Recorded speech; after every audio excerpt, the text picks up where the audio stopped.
To explain why the world economies as of 2009 are not free markets in one sentence, established firms lobby the state to make it more difficult for competing firms to establish themselves. That is, they lobby the state to erect barriers to entry.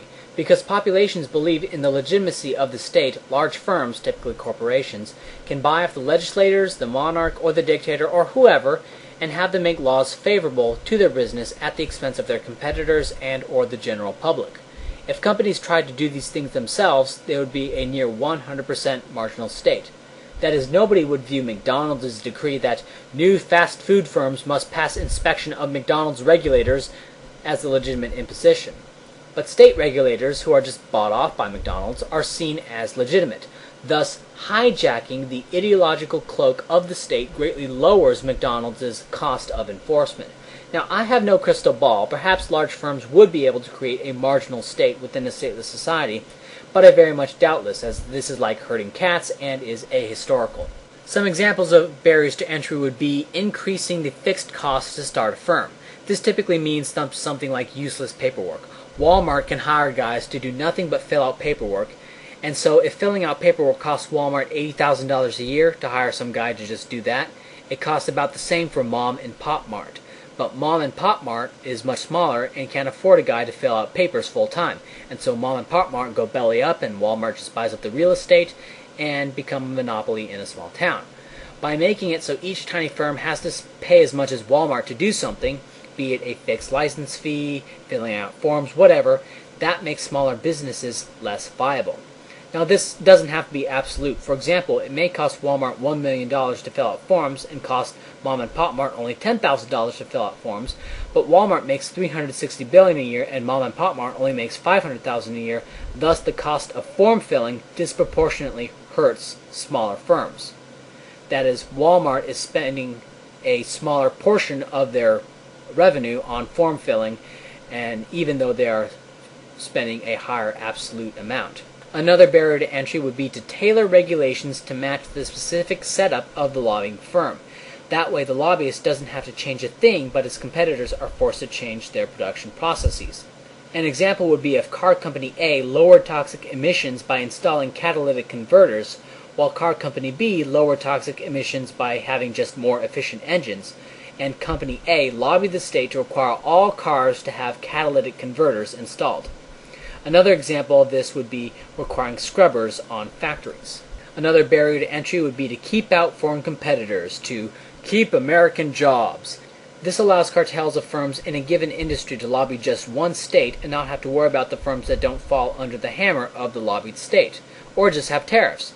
Tariffs not only weaken foreign competitors and make cartelization within one state easier, but the lobbyists can use the excuse of a government revenue shortfall along with the standard keep American jobs line.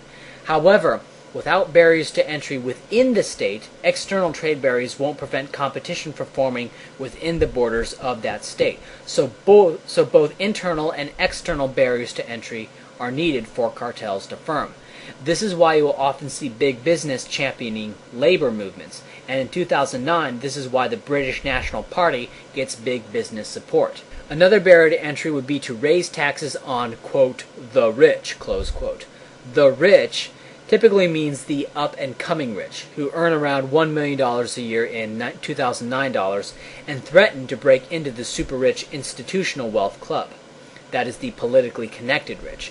This is why the super-rich love to tax the rich, while the working rich are greedy and grasping, and the working rich are the people who typically vote for low taxes. Of course, the super-rich really don't pay any taxes at all because they don't earn any income. All of their expenses are paid for by their company and are written off as just business expenses. So a spike in the income tax doesn't hurt the politically connected super-rich at all. It only hurts the people who are likely to become their competitors in the future, that is, the working rich. In the western territories of the U.S., the railroad companies would routinely attempt to cartelize. That is, they would try to raise rates together.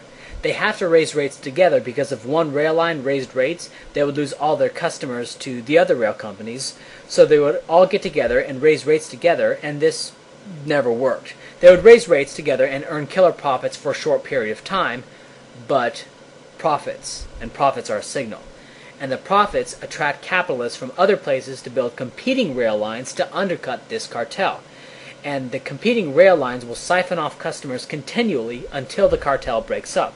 Thus, the rail lines had to lobby the state to get land grants, which were territorial monopolies that prevented other firms from building competing rail lines. Similar to the capitalists, skilled labor unions work to keep out unskilled competition.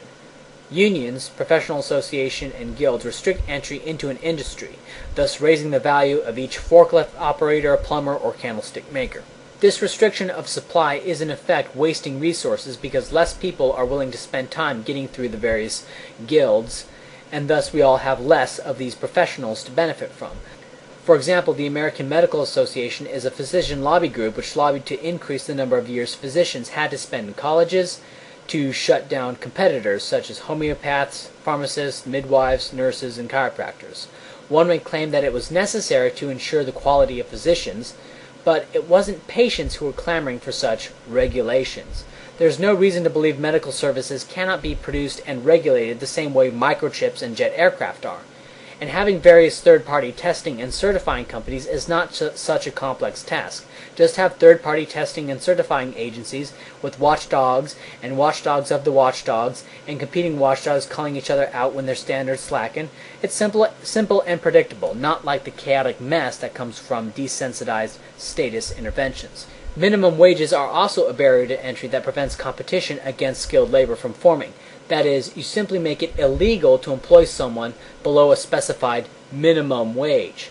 This restricts the labor market and forces employers to employ a few skilled laborers at $20 an hour instead of many unskilled laborers at, say, $3 an hour. This results in less efficient production and less actual stuff available for society at large. Along with shutting out unskilled labor, the minimum wage increases the value of skilled labor.